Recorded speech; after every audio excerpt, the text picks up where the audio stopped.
Hello champions, welcome back to my channel. Today we are going to discuss about IPS SO HR mains exam. This is my self given analysis.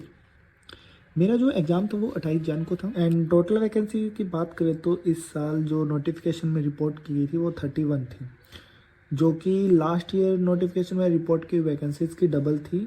और अगर हम revise vacancy देखते हैं last year 15 थी और वो 45 हुई थी जब फाइनल रिजल्ट आया था। तो हम एक्सपेक्ट करते हैं कि इस साल भी 31 से अप्रॉक्स 50 वैकेंसीज होने के चांसेस है, क्योंकि अभी तक हम जैसा कि नोटिफिकेशन में देख पा रहे हैं कि यूको बैंक और Union Bank of India and Indian Bank और Bank of Maharashtra, Canara Bank और बैंक ऑफ बड़ौदा, इन्होंने अभी तक वैकेंसीज रिपोर्ट नहीं की है। तो चलिए आगे हम देखते हैं कि किस तरह का लेवल रहा था एग्ज़ाम का और किस तरह के क्वेश्चन पूछे गए थे। तो मैं कहूँगा मॉडरेट टू डिफ़िकल्ट लेवल था, क्योंकि most of the questions conceptual based question थे, डायरेक्ट कंसेप्ट से रिलेटेड क्वेश्चंस पूछे गए थे। और अगर हम बात करें लेबर लॉज, इंडस्ट्रियल लॉज और वेरियस एक्ट्स के बारे में, तो उनमें से ज़्यादा क्वेश्चन नहीं पूछे गए थे, मैक्सिमम 3 क्वेश्चंस पूछे गए थे। और जनरल मैनेजमेंट से हमें एक भी क्वेश्चन नहीं देखने को मिला था। और बात करते हैं अगर IBPS ने मेन फोकस जो किया था ना, वो कोर HRM और HRD पर फोकस किया था। मोस्ट ऑफ द क्वेश्चन इन्हीं टॉपिक से थे। जैसे कि डायरेक्ट क्वेश्चन पूछा गया था कि जॉब एनरिचमेंट होता क्या है, एक स्टेटमेंट दे दी गई थी, उसमें से आपको ऑप्शन चूज करना था। और फिर हमसे 3 एक्ट्स में से क्वेश्चन पूछे गए थे। एक था मिनिमम वेज एक्ट से, जिसमें पूछा गया था कि कितने साल के लिए रिकॉर्ड्स और रजिस्टर को मेंटेन करके रखते हैं। और फिर दूसरा था नर्सिंग ब्रेक के लिए कि अगर मैटरनिटी लीव के बाद आपको नर्सिंग ब्रेक मिलता है तो वो कब तक मिल सकता है, कि 15 मंथ्स का बेबी होने तक वो नर्सिंग ब्रेक मिल सकता है आपको। फिर इंसेंटिव प्लान से पूछा गया था, उसमें आपको क्वेश्चन दिया गया था कि आपको 4-5 इंसेंटिव प्लान्स के नाम दे दिए गए हैं, उनमें से आपको ये बताना था कि इनमें कौन सा आपका इंडिविजुअल इंसेंटिव प्लान नहीं है सर। फिर 2-3 क्वेश्चन हमारे टेस्ट से रिगार्डिंग पूछे गए थे, जिसमें पूछा गया था कि कंस्ट्रक्ट वैलिडिटी कौन सी है, कंटेंट वैलिडिटी कौन सी है। 2-3 क्वेश्चन इनसे रिलेटेड थे। और एक क्वेश्चन हमारा ESI एक्ट से था, जिसमें पूछा गया था कि एम्प्लॉयर का कॉन्ट्रीब्यूशन कितना होता है हमारा पेंशन स्कीम में। एक क्वेश्चन हमारा इंडस्ट्रियल एम्प्लॉयमेंट एक्ट के रिगार्डिंग था, जिसमें पूछा गया था कि मिनिमम एम्प्लॉयज़ कितने रिक्वायर्ड होते हैं इस एक्ट को इम्प्लीमेंट करने के लिए। फिर एक क्वेश्चन हमारा था स्ट्राइक्स के रिगार्डिंग, जिसमें पूछा गया था कि डायरेक्ट स्टेटमेंट दी गई थी कि अनऑथराइज स्ट्राइक कौन सी होती है, जो कि हमारी वाइल्ड कैट स्ट्राइक होती है। फिर 2 क्वेश्चन हमारे इंटरनेशनल ह्यूमन रिसोर्स मैनेजमेंट में से पूछे गए थे, जिसमें से एक क्वेश्चन था स्टाफिंग के रिगार्डिंग कि हमें बेस्ट एम्प्लॉय हायर करना है किसी भी कंट्री से, तो हम उस प्रोसेस को क्या कहेंगे, एथनोसेंट्रिक, जियोसेंट्रिक या फिर रीजियोसेंट्रिक। ओके। फिर एक क्वेश्चन था कि सब्सिडी से जब होम कंट्री के एम्प्लॉय को हम वापस से होम कंट्री में भेजते हैं तो उस प्रोसेस को या उस बंदे को क्या कहेंगे हम, ठीक है। फिर 2-3 क्वेश्चन हमारे लीडरशिप स्टाइल से पूछे गए थे, जिनमें से एक क्वेश्चन था कि बर्न्स ने कौन सी लीडरशिप स्टाइल को इंट्रोड्यूस किया था, और एक क्वेश्चन शायद ट्रांसफॉर्मेशनल लीडरशिप या फिर ट्रांजिशनल लीडरशिप से रिलेटेड था। एंड एक क्वेश्चन पूछा गया था कि सारी सिचुएशंस के लिए कौन सा लीडरशिप स्टाइल अच्छा रहता है। उनमें ऑप्शन दे दिए गए थे हमें, कंटिजेंसी लीडरशिप या फिर हमारा बिहेवियरल ट्रेट रहता है, कुछ ऐसा क्वेश्चन था वो। एंड एक क्वेश्चन हमारा इंटरव्यू टाइप्स के रिगार्डिंग था, जिसमें डायरेक्ट स्टेटमेंट दी गई थी और हमें पूछा गया था कि ये कौन सा इंटरव्यू टाइप है, जिसका I think answer situational interview था। और एक क्वेश्चन हमारा एम्प्लॉयर ब्रांडिंग के रिगार्डिंग था। और इंटरनेशनल ह्यूमन रिसोर्स मैनेजमेंट के बारे में 2 क्वेश्चन पूछे गए थे, जो कि मैं आपको बता चुका हूँ। और एक क्वेश्चन हमारा वर्कर पार्टिसिपेशन मैनेजमेंट के रिगार्डिंग था, जिसका answer I think joint consultation कुछ था। और 2-3 क्वेश्चन हमारे स्कोर कार्ड से रिलेटेड पूछे गए थे।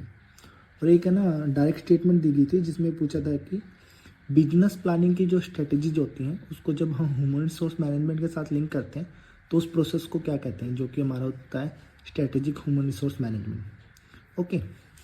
और फिर एक क्वेश्चन था अप्रेजल बायस के रिगार्डिंग, जिसमें क्या था कि एक एम्प्लॉयर की एक कैरेक्टरिस्टिक के ऊपर हम उसे जज कर लेते हैं, तो उस बायस को क्या कहते हैं। एंड डायरेक्ट क्वेश्चन पूछा गया था वर्टिकल लीड लिंकेज थ्योरी क्या है। फिर एक क्वेश्चन पूछा गया था कि जो टाइम सेव करते हैं उसका 50% आपको बोनस मिलता है, तो उस इंसेंटिव प्लान को क्या कहते हैं, जो कि हमारा हाल से इंसेंटिव प्लान था। फिर डायरेक्ट क्वेश्चन पूछा गया था रियल वेज के रिगार्डिंग। और एक क्वेश्चन हमारा HRM मॉडल से भी था, और एक क्वेश्चन हमारा लाइन ऑर्गेनाइजेशन से भी पूछा गया था, और एक क्वेश्चन हमारा HR फोरकास्टिंग था एंड एक ग्रुप डेवलपमेंट प्रोसेस से क्वेश्चन पूछा गया था कि जब नया नया ग्रुप बनता है उसमें जो कन्फ्लिक्ट होते हैं उस स्टेज को हम क्या कहते हैं, जो कि हमारी स्टॉर्मिंग स्टेज होती है। एंड दो क्वेश्चन हमारे जॉब इवैल्यूएशन से पूछे गए थे, जिनमें से एक क्वेश्चन था कि जब हम जॉब्स को वर्स्ट टू बेस्ट की उसमें रैंक करते हैं तो उस प्रोसेस को हम क्या कहते हैं, अल्टरनेटिवली रैंकिंग करते हैं उनकी जब हम। और एक क्वेश्चन हमारा पॉइंट मेथड से था कि फैक्टर्स को जब हम पॉइंट के बेसिस पे डिवाइड करते हैं तो उस इवैल्यूएशन को हम क्या कहते हैं। ओके। और एक क्वेश्चन हमारा सॉफ्टवेयर के रिगार्डिंग था, जिसमें हमें डायरेक्ट क्वेश्चन पूछा गया था कि ये एक सॉफ्टवेयर है आईरेक नाम का, तो ये कौन सी कंपनी ने डेवलप किया था। उसके रिगार्डिंग हमें 3-4 कंपनियों के नाम दिए गए थे और उनमें से हमें चूज़ करना था कि कौन सी कंपनी ने डेवलप किया था। एंड एक क्वेश्चन हमारा कॉस्ट लीडरशिप स्टाइल से था, और एक क्वेश्चन है ना ऐसे पूछा गया था कि इंडस्ट्रियल डिस्प्यूट की जो मशीनरी होती है उसके रिगार्डिंग एक स्टेटमेंट दी गई थी, हमें उनमें से बता देना था कि ये कौन सी मशीनरी है। ओके। और है ना, मैं अगर पूरा एनालाइज करूँ तो एग्ज़ाम को, तो मैं ये कहूँगा कि ना कुछ क्वेश्चंस के है ना ऑप्शन ऐसे थे कि हम एलिमिनेट करने के बाद भी हमारे पास 2 ऑप्शंस बच जाते थे कि जिसमें कन्फ्यूजन थे कि या तो ये आंसर होगा या ये आंसर होगा। तो कुछ क्वेश्चंस में इतनी प्रॉब्लम आ रही थी ऑप्शंस चूज़ करने में, क्योंकि ऑप्शंस बहुत क्लोज थे, तो बहुत मुश्किल हो रहा था उनको चूज़ करने में कि which one is the right answer for this question. And अगर किसी और कैंडिडेट को और क्वेश्चंस याद है except these question, please comment box में बताइएगा कि कौन सा और क्वेश्चन था, और प्लीज़ कमेंट बॉक्स में आपके कितने अटैम्प्ट रहे और आप एक्सपेक्टेड कितना स्कोर कर रहे हैं। ओके। मेरा मेन मोटिव इस वीडियो को बनाने का ये था कि जो अगले साल को जो 2024 IPS SO HR का टारगेट कर रहे हैं उन कैंडिडेट के लिए हेल्पफुल वीडियो रहेगी। वो एक अपनी स्ट्रेटेजी बना पाएंगे कि उनको किन टॉपिक्स पर ज़्यादा फोकस करना है, एंड आई विल सजेस्ट कि वो मेनली HRM के टॉपिक्स पर फोकस करें, क्योंकि लॉज से ना 2-3 ही क्वेश्चंस देखने को मिलते हैं हमें। एंड हम अगर आगे बात करते हैं मेंस की कट ऑफ क्या रहने वाली है, तो अगर हम पिछले 2 साल की कट ऑफ को देखते हैं तो 2021 में जो कट ऑफ रही थी वो 23.75 रही थी, और जो 2022 में रही थी 21.5 रही थी। तो हम इस साल एक्सपेक्ट कर सकते हैं कि 20.5 और 22 के बीच में ही हमारी कट ऑफ रहने वाली है अकॉर्डिंग टू वैकेंसीज। लेकिन only cut off marks score करना मेंस में is not enough for the final selection. I don't think कि कोई भी कैंडिडेट सिर्फ मेंस क्लियर करने के बारे में सोचता होगा, वो एक अच्छा स्कोर करके फाइनल सिलेक्शन लेने के लिए ही सोच रहा होगा।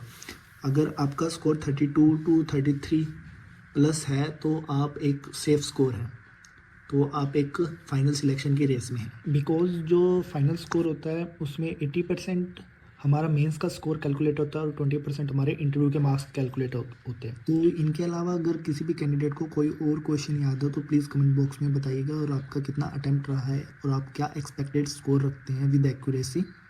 ओके, प्लीज़ कमेंट बॉक्स में बताइएगा, और चैनल को सब्सक्राइब और लाइक करना ना भूलिएगा। Thank you.